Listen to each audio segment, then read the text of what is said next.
A very good afternoon. Asian markets traded mixed with the Hang Seng Index ending in the red. With no breakthrough coming out of the Trump and Putin summit in Alaska on Friday, market players are set to be closely watching the next set of meetings between Trump and Volodymyr Zelensky and other European leaders today.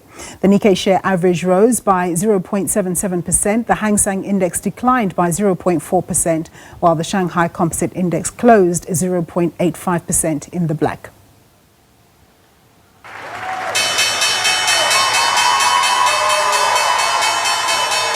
US markets traded mixed last Friday. Investors were grappling with a lot of information from economic data, corporate updates, through to geopolitical developments. But with the Trump-Putin meeting a seeming non-event, US stocks futures are said to be positive, which is indicative that the markets there will open in positive territory. Market players will be keenly listening to comments made at the Fed's annual Jackson Hole Symposium being held this week. The Dow Jones Industrial Average rose by 0.08%. The S&P 500 declined by 0.3%, while the Nasdaq Composite Index fell by 0.4%. Looking at local indicators, we see that the all-share index is currently trading down 0.6% at 101,350 index points. The rand is trading at 17.60 against the US dollar, 20.55 against the euro, and 23.83 vis-a-vis the British pound. Gold is trading at $3,349 an ounce, platinum at $1,330 an ounce, while Brent crude oil is trading just above $66 a barrel. All right, let's get into conversation now with Bastian Tea. He's the Chief Investment Officer at Prescient. Thank you so much for joining us, Bastian. So there was so much anticipation around the Trump-Putin meeting, but it turned out to be not a very substantial meeting, with Trump easing his stance and rather pushing for Ukraine to toe Russia's line. I mean, how have markets broadly taken this development? Yeah, thanks for having me on your show. I guess, as you said, non-event in the intro, I get that describes quite nicely. The expectations actually were not for a breakthrough, and we didn't see a breakthrough. So very little has happened. With that, very little reaction from markets. You can see that equity futures basically completely unfazed.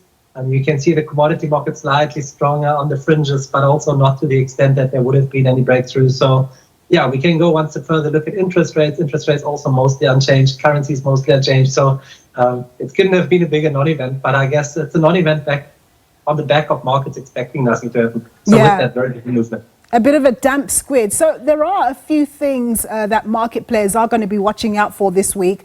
What comes out of the Jackson Hole Fed Symposium, as well as, of course, the Fed minutes, which will be key. Presumably, the Fed won't be communicating any surprises. I mean, data dependency is their mantra. That is a mantra, and we have to still watch the data closely, because obviously monetary policy is absolutely crucial for financial markets.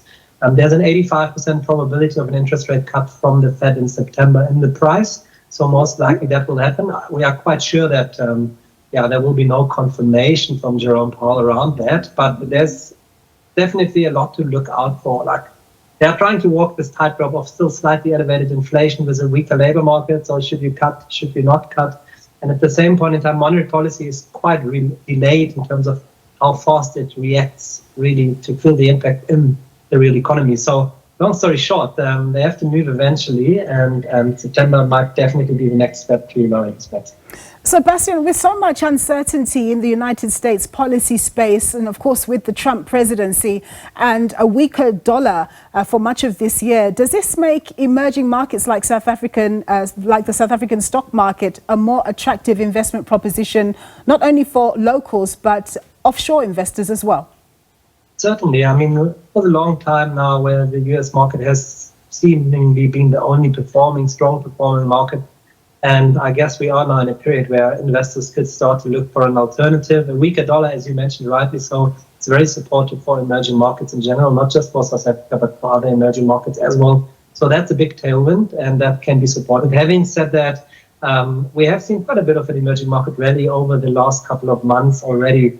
So since 2022 until now, one of our key valuation metrics, like the dividend yield, did actually come off quite a bit already. So yes, definitely still very attractive investment universe. People need an alternative to the ever more uncertain United States. But at the same point in time, let's not get overly ambitious. It's not exactly that emerging markets are very, very cheap. So in the meantime, what are the prospects for gold? I mean, that's had a right old good run this year. Does it have any more room to grow, to increase in terms of the price?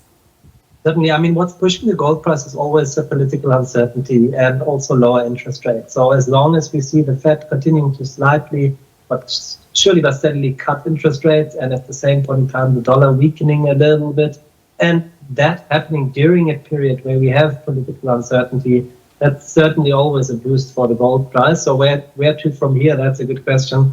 Hard to make these point forecasts, but certainly the headwinds, the tailwinds we do understand, and they are still surely around as we are currently.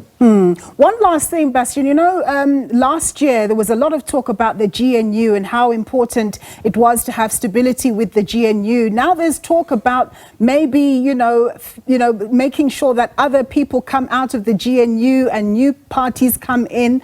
How has the market reacted to that? Because the rand has looked pretty stable. It doesn't look as though the market reacts with the same level of sensitivity as it did last year. Yeah, I agree with that 100%. So we have more political stability than we had last year. Let's say that for starters. With that, the rand being slightly stronger makes sense. We do as South Africans, however, overstate the importance of our local political events. It's more important to focus on the global picture, global interest rates. You mentioned the Fed symposium. Trump meeting Putin, where global interest rates are going, and with that, where the global investor is putting his money. That's from a financial point of view, from an investment point of view, actually way more important than the local events. All right, Bastian, thank you so much for your time and insights. That was Bastian Tea.